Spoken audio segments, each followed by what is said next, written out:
During his second voyage in 1493, Columbus was sailing in the waters east of Puerto Rico when he saw a group of hills above the horizon. Based on his experience in the Bahamas, he thought that as he approached, the separate highlands would pull together into one big island. But that was not the case. The closer he got, the more islands appeared. Columbus claimed that they reminded him of the 11,000 virgins of St. Ursula, and he called them the Virgin Islands. Today they're known as the U.S. Virgin Islands, and they're only about 50. But that's okay, because Ursula only had 11 virgins, not 11,000. The original story tells of Ursula and her 11 virgins being martyred in Germany during the 4th century. But when the manuscript was being recopied, the guy who was doing the copying misread the 11M for martyrs as 11M for thousands. And in the 1200s, when the story became popular again, she had become Saint Ursula, a princess sailing to Rome with 11,000 virgins. As a result of this new nautical aspect of the story, sailors of the time would often pray to Saint Ursula and her 11,000 seagoing virgins. The three largest islands in the U.S. Virgin Islands are St. Thomas, St. Croix, and St. John. But before they belonged to the U.S., they were Danish. In 1671, the King of Denmark issued a charter to a company that wanted to do business on the island of St. Thomas, which soon became the hot spot in the neighborhood. During the 16 and 1700s, when the wars in Europe were spilling over into the Caribbean, Denmark remained neutral. St. Thomas, with its deep, safe, and neutral harbor, turned into a major free port for international trade. It developed an urban class, businessmen, bankers, and traders with a cosmopolitan view. The free port aspect is still very much in evidence. The main downtown streets are lined with duty-free shops. All right, you millionaires, let's save some money right in here. Save your money. Cheap souvenirs for relatives you don't like, but you got to get them something anyway. Put it here. After the Danish government abolished slavery in 1848, contract laborers were brought in from India and the Middle East, and their descendants run many of the local shops. If you are a resident of the United States, St. Thomas is a particularly free port. Normally, U.S. Customs allows you to return to the United States with a duty-free allowance of $400 per person. But from the U.S. Virgin Islands, the allowance is $1,200 per person. As you may recall, St. Thomas was the doubting saint, so while I was on St. Thomas, I began to doubt some of the duty-free pricing and thought I would call the United States to check on it. I found a 1.7-ounce bottle of Guerlain Shalimar Eau de Toilette spray, $60 in New York, $44 here. A liter of Tanqueray gin, $27 in Chicago, $11 here. Not bad. At the edge of town, but on top of my shopping list, was Zora's. Zora's a sandal maker, and for over 40 years, she has been fitting the local feet, which is no mean feat. And recently, she has been cutting her custom-made sandals for tourists. Here's how it works. You pick out the style you like, the leather you want, the height of the heel and buckle, or no buckle. Then Zora or one of her daughters traces an outline of your feet on a piece of paper. A master leather worker cuts out the leather and builds the heel. You come back for a fitting. Adjustments are made. The sandal is finished, a towering feat. I no longer have any doubts about the duty-free pricing, but I also have no doubt that you should take a look at the historic aspects of the island. St. Thomas's main town is Charlotte Amalie, which in 1691 was named after the Queen of Denmark. It's one of the few towns in the Caribbean with step streets. Long pedestrian sidewalks built as shortcuts through the hills. Charlotte Amalie has 43 of them. The strip called 99 Steps was built out of yellow ballast bricks that were taken off Danish ships in the 1700s. There are actually 103 steps on 99 Step Street, and 2 explanations for the situation. The first claims that the 4 additional steps were added after the street sign went up and no additional funding was available to make a change. The second explanation tells of a brief period in which the new math was being taught. At the top of the 103 steps on 99 Step Street is Haagensen House. It's being restored by the Virgin Island Inns and gives you a good idea of what the home of a Danish colonist was like in the 1860s. Most of the furniture was built out of mahogany. Not only was mahogany a local wood, but it was the only wood that would stand up year after year to the local weather. I am sitting in what is known as a planter's chair. Guys who owned the plantation would spend the day riding around on horseback, inspecting their land, and wearing big boots. When they got home, their legs were so swollen they couldn't get the boots off. So they would sit down in their planter's chair, swing out the leg supports, put up their feet, and wait until the swelling went down and they could take their boots off. They'd often have a cup of tea, which came with a little cover on top to keep out the bugs, and sometimes some peanuts. Just down the street is the synagogue of St. Thomas. Jewish settlers from London and Amsterdam arrived here in the mid-1600s. In 1796, they built the second oldest synagogue in the Western Hemisphere. The floor is covered with sand in memory of the Jews who fled into the desert to escape their enslavement by the Egyptians. Because St. Thomas was a neutral harbor, it became the ideal home port for pirates. Now, pirates were not criminals the way we use that term today. They were independent contractors working on commission for a specific king or queen with instructions to pillage the enemies of that royal family. St. Thomas became home to 2 of the most famous, Bluebeard and Blackbeard. Now, Blackbeard actually had a black beard, but Bluebeard's beard was white, just like mine, except he kept using his grandmother's rinse. Big problem. Blackbeard's castle is a medieval-style stone tower built in 1679. It's a good example of 17th century Danish military architecture. The walls are nearly 5 feet thick at the base and taper up to a height of over 30 feet. It was put up to protect the town from any attack that might come from the upper hills or from ships that could anchor outside the firing range of St. Thomas's guns. At the time, the spot where cruise ships dock today was the town's most vulnerable point, and it still might be. Which brings me to my most vulnerable point, lunch. One of the spots in town that's an old favorite with me is Gladys's. It has a down-home feeling and good local food. It was built into an old Danish warehouse just off the waterfront. Most of the dishes are based on traditional Caribbean recipes. Lobster fritters, stewed chicken with rice and beans, and Gladys's favorite, hot chicken salad. Her signature drink is fresh mango colada.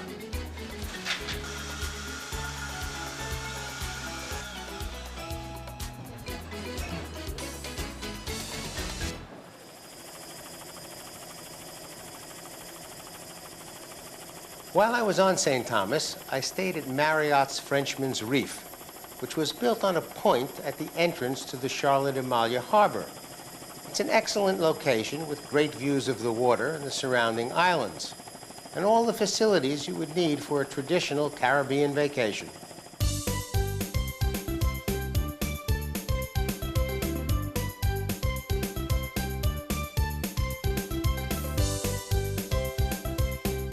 Right next door is Marriott's Morningstar Resort.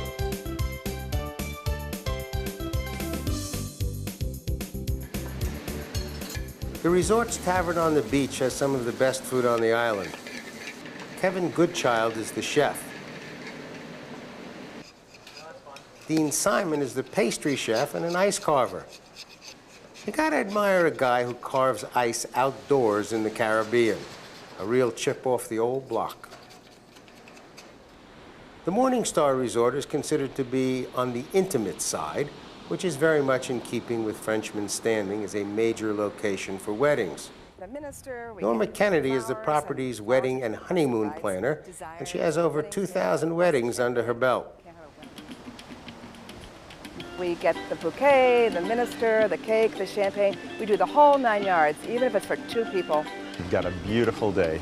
The sun is shining, we have a breeze, fresh Caribbean Ocean air, surrounded by flowers on one of the prettiest places on earth. You're going to remember this day for the rest of your lives. And of course, with all the beautiful venues we have here at Frenchman's Reef, the pictures are phenomenal.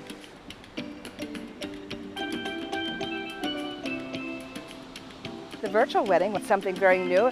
If you come down here and you don't have, maybe your friends, your family don't have the money to come down with you, or maybe you just want to come down and be on your own, we can still surprise them by sending them an email invitation, and in 24 hours, the wedding is up on the internet, and it's beautiful. They see from the beginning to the end.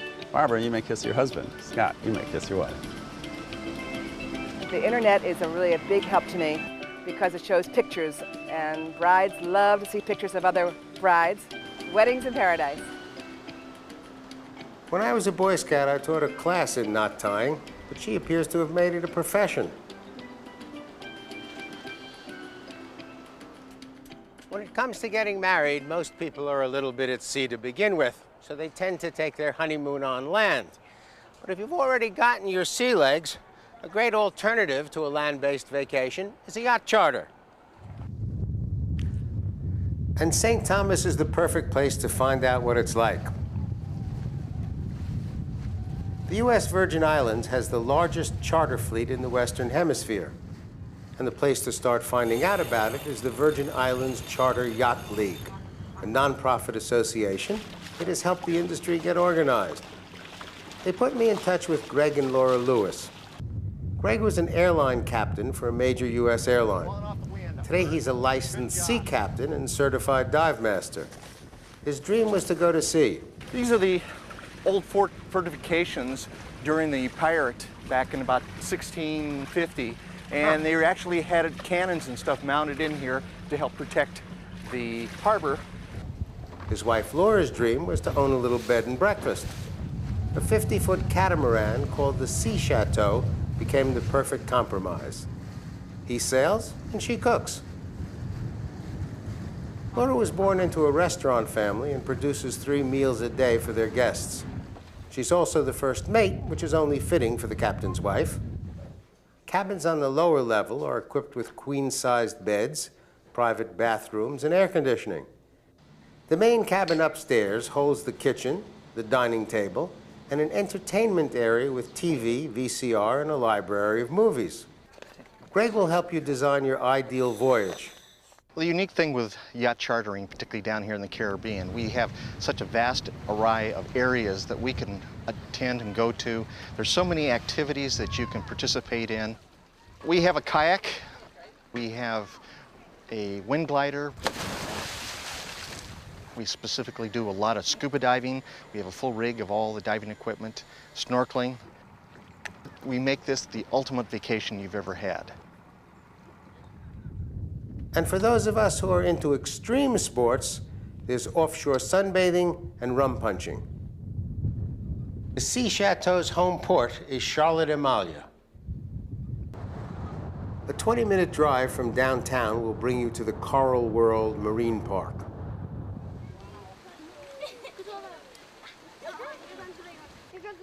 For me, the most interesting thing about Coral World is that in addition to viewing the creatures of the deep, Coral World will arrange for you to join them. It's called sea trekking, and it's a guided underwater tour around the coral banks of Coki Bay. All you need is a bathing suit. They supply the foot and hand wear, as well as a helmet that supplies the oxygen. Up on top, there's about 60 to 80 psi being pumped into the helmet. A lot more air than you can breathe. Basically, the reason for that is that the helmet doesn't seal tightly onto the body. Basically, the air that's being pumped in there makes the water stay down. The helmet weighs 70 pounds, but underwater it feels quite light. The weight is important because it provides stability.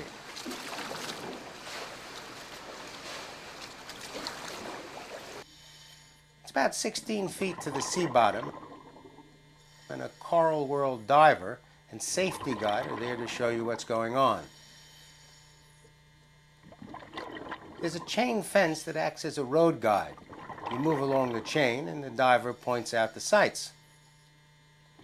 The first thing to come along was a creature that had the same hairdo as Don King. The diver points to his eyes to indicate that he's going to show you something interesting. When you wave at this sea plume worm, it closes up.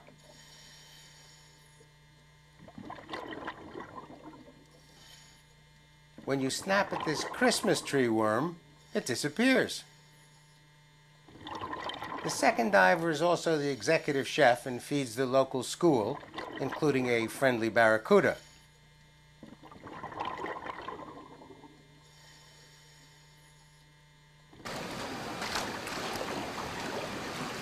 Clearly, I missed my big chance with Cousteau.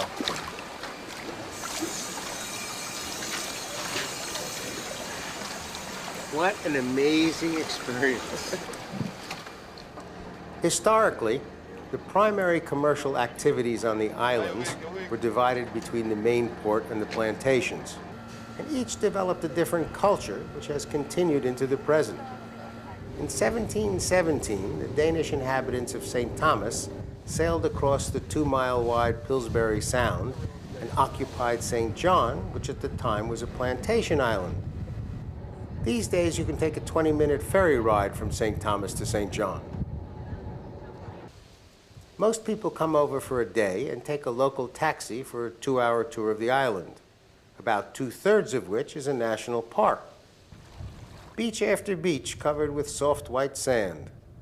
Sailboats hiding out in small bays.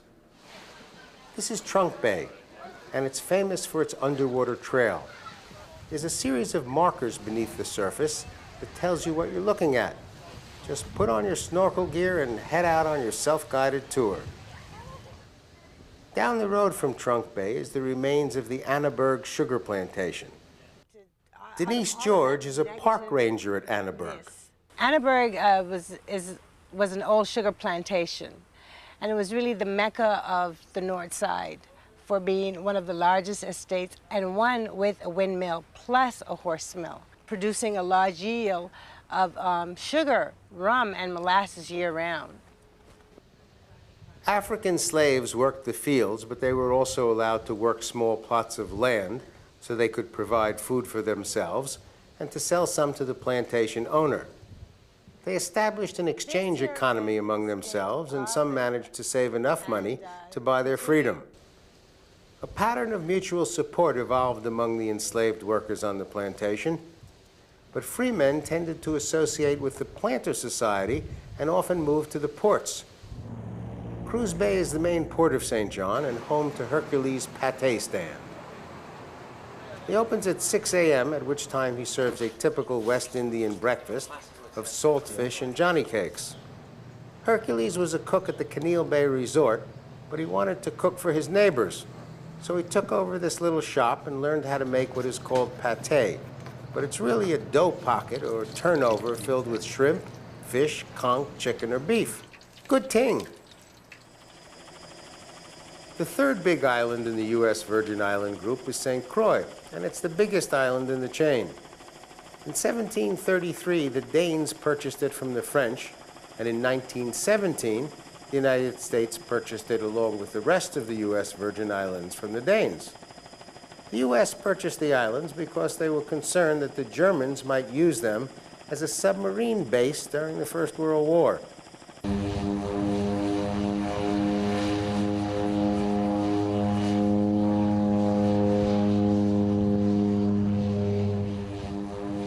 The way to get from St. Thomas to St. Croix is by seaplane.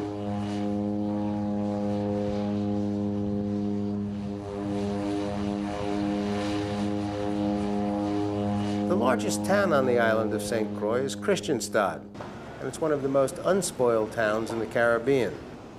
During the 1700s, it was a major port in the sugar trade, and many of the buildings that were constructed during the period are still standing. It's the kind of town that lends itself to an easy walking tour. This is the Scale House, built in 1856. It's the spot where the Danish weighmasters would weigh and inspect the sugar and molasses that were the island's major source of income. Today, it's the information center for tourists, or the present major source of income. The fort at Christianstad was built in the 1740s as part of a defensive plan for the port, but it was never used to defend the town. Just as well, it has a long history of falling down during strong winds. Great views, though.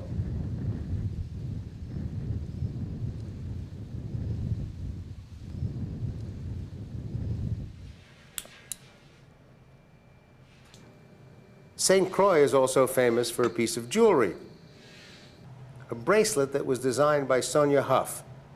Sonia moved from San Diego, California to St. Croix in 1964 and opened a shop on the corner called The Corner Shop. Sometimes stating the obvious can be helpful. Then she began hooking people into the shop with her hook bracelet. It's one of the most sought-after pieces of jewelry in the Virgin Islands, and it comes with its own folklore. If you wear the hook with the open part facing down, you are looking for love. If you wear the hook with the open part up, you are not looking for love. If you're not wearing the bracelet, you're looking for love in all the wrong places. It happened in the middle 60s when unisex first came in to use or whatever, and I came up with one that I was sort of like the elephant hair bracelet. It had the wrap, and I made one bracelet, and it sold, and then I made another one, and it sold, and 37 years later, we're the hookers on the island. I couldn't resist it. That's okay, we'll leave it in. Nearly 40 years later, she's still selling them, along with 30 other bracelet designs, necklaces, and earrings. The shop is still here on the corner, but now it's called Sonia Limited. It's the oldest store on St. Croix with its original ownership. From the U.S. Virgin Islands, that's Travels and Traditions. I hope you've enjoyed it, and I hope you will join us next time. I'm BURT WOLF. You can watch this program and link to hundreds of other BURT WOLF programs free at burtwolf.com. There's information on how to tour the same places, plus Burt's slightly irreverent take on history and culture. It's all at burtwolf.com. If you are a resident of the United States, St. Thomas is a particularly free port. Normally, U.S. Customs allows you to return to the United States with a duty-free allowance of $400 per person. But from the U.S. Virgin Islands, the allowance is $1,200 per person. As you may recall, St. Thomas was the doubting saint, so while I was on St. Thomas, I began to doubt some of the duty-free pricing and thought I would call the United States to check on it. I found a 1.7-ounce bottle of Guerlain Shalimar Eau de Toilette spray, $60 in New York, $44 here. A liter of Tanqueray gin, $27 in Chicago, $11 here. Not bad. At the edge of town, but on top of and her 11 virgins being martyred in Germany during the 4th century. But when the manuscript was being recopied, the guy who was doing the copying misread the 11M for martyrs as 11M for thousands. And in the 1200s, when the story became popular again, she had become Saint Ursula, a princess sailing to Rome with 11,000 virgins. As a result of this new nautical aspect to the story, sailors of the time would often pray to Saint Ursula and her 11,000 seagoing virgins. The 3 largest islands in the U.S. Virgin Islands are St. Thomas, St. Croix, and St. John. But before they belonged to the U.S., they were Danish. In 1671, the King of Denmark issued a charter to a company that wanted to do business on the island of St. Thomas, which soon became the hot spot in the neighborhood. During the 1600s and 1700s, when the wars in Europe were spilling over into the Caribbean, Denmark remained neutral. St. Thomas, with its deep, safe, and neutral harbor, turned into a major free port for international trade. It developed an urban class, businessmen, bankers, and traders with a cosmopolitan view. The Freeport aspect is still very much in evidence. The main downtown streets are lined with duty-free shops. All right, you millionaires, let's save some money right in here. Cheap souvenirs for relatives you don't like, but you got to get them something anyway. Put it here. After the Danish government abolished slavery in 1848, contract laborers were brought in from India and the Middle East, and their descendants run many of the local shops.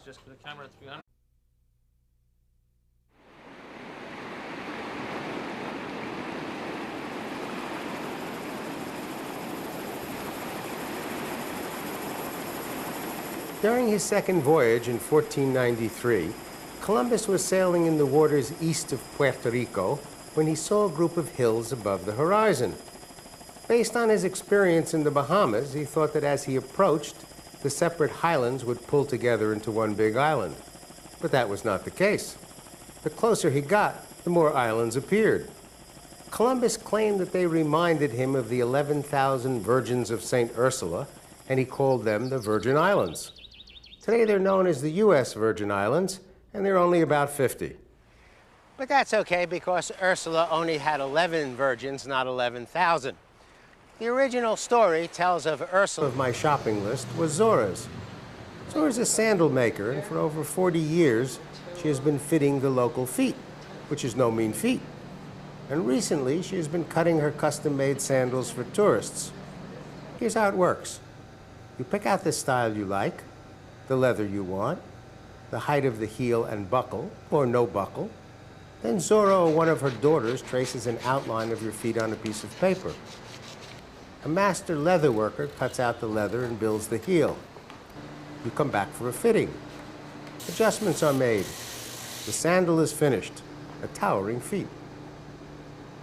I no longer have any doubts about the duty-free pricing, but I also have no doubt that you should take a look at the historic aspects of the island. St. Thomas's main